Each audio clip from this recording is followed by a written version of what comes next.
Angalizo, sio kila angle grinder ndogo inaweza ikafanya hiki kinachofanywa na grinder ndogo za Inco.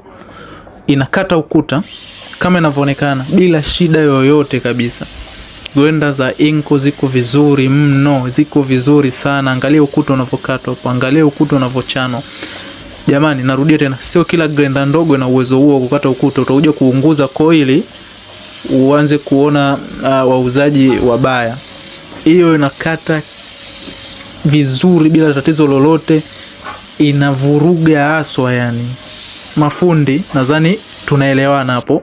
Mkione kwa kinachofanyika hapo mnaelewa kabisa. Ukileta kwenye chuma ndo usiseme. Yani hapo ni kama vile kumpiga sasa chura teke, yani umemrahisishia mwendo kwenye chuma. Inapita vizuri kabisa.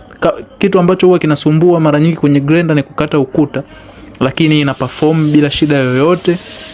Niwaletee nini tena mafundi? Kazi yangu mimi nimeshamaliza. Mje sasa nyie mfanye na nyie kazi yenu. Mchukue kwa bei ya chama na serikali. Narudia tena, mchukue kwa bei ya chama na serikali.